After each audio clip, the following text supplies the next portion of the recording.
बताइएगा कि आज यहाँ भूपखेड़ी में आना हुआ, क्या कार्यक्रम था? देखिए,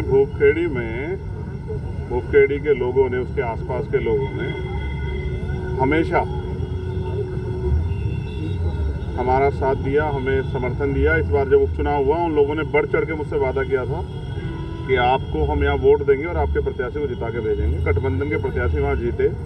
हमने धन्यवाद सभा की, सब लोग शामिल हुए। किसी कारण मैं शामिल नहीं हो पाया था। मेरी ये इच्छा थी कि जिन लोगों ने हमें वोट दिया, विश्वास दिया, उनके बीच में जरूर जाऊँ। आज वहाँ सतगुरु समनदास जी का एक आश्रम है, मैं वहाँ गया था। परमिशन का प्रोग्राम था, आसपास के गांव के लोग, हज़ारों लोग शामिल हुए थे और एक अच्छा प्रोग्राम था। वहाँ जाके लोगों को सुनने का, जानने का, उनकी समस्याओं को विधायक जी ने सुना। एक अवसर मिला जो जनता का और नेता के बीच जुड़ाव होता है, वो बना और उम्मीद है कि आने वाले कल में ये जुड़ाव और मजबूत होगा। गाड़ियों में तोड़फोड़ भी की गई है, क्या है, किन लोगों के द्वारा ये घटना की गई है? आपने सुना होगा ना, विनाश काले विपरीत बुद्धि। जब विनाश का समय आता है तो आदमी की बुद्धि जो है वो काम करना बंद कर देती है। भारतीय जनता पार्टी के लोग बौखला गए हैं।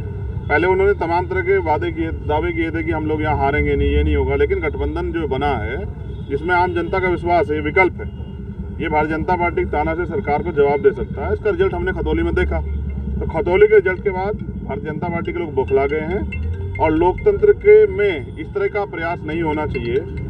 वहाँ जी मेरी मौजूदगी में जिस तरह से हमारे कार्यकर्ताओं की गाड़ियों पे हमला किया गया, पुलिस की गाड़ियों पे हमला किया गया, प्रशासन की मौजूदगी में हुआ, तो आप समझिए कि यहाँ कमजोर वर्ग के लोग सुरक्षित हैं या नहीं है। इसका जवाब सरकार को, मुख्यमंत्री जी को देना चाहिए। वो बहुत वादे करते हैं कि उत्तर प्रदेश में राम राज्य चल रहा है, यहाँ कानून व्यवस्था बहुत अच्छी। तो आप मुझे बताएं, इतनी बड़ी पुलिस की मौजूदगी में अगर कार्यकर्ताओं की गाड़ियों पर हमले होते हैं, उनको नुकसान पहुँच जाता है, पेट्रोल से उनको जो उनकी गाड़ियों को जलाने का प्रयास किया जाता है, तो इसमें किसी की जान भी जा सकती थी। तो इसका जवाब यहाँ की प्रशासन को और यहाँ की सरकार को देना चाहिए कि क्या वो लोकतंत्र में और जनमत में भरोसा नहीं रखते हैं। जनता का मत जो है उनके खिलाफ है, तो उसका मतलब जनता को जो है जला के मारने का, उनकी गाड़ी तोड़ने का काम करेंगे। जनता इसका जवाब देगी।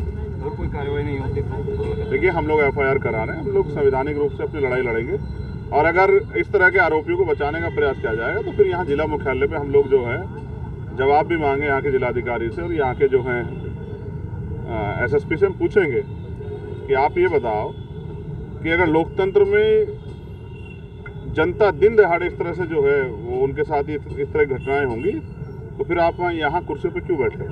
और जवाब देना चाहिए मुख्यमंत्री जी को। इसी कानून के राज के दावे पीटते हैं गृह मंत्री, इसी के लिए उनकी पीठ थपथपाते हैं। तो ये सब एक षड्यंत्र है जिससे हम लोग बुनियादी मुद्दे से हटे। सच ये है, गठबंधन लगातार आगे बढ़ रहा है और उनके उत्साह के आगे बीजेपी फेल हो रही है और वो अब उन पर कोई रास्ता नहीं बचा, इसलिए इस तरह के हथकंडे अपना रही है। इन हथकंडों से हम लोग नहीं डरते, हमारे कार्यकर्ता जो है लड़ेंगे और मेरा प्रयास है कि सरकार इसमें जो है सक्रिय कार्रवाई करवाए और हम लोग लड़ते रहें। सफलता की ओर न्यूज 80 के बढ़ते कदम, करोड़ों दर्शकों का पसंदीदा न्यूज चैनल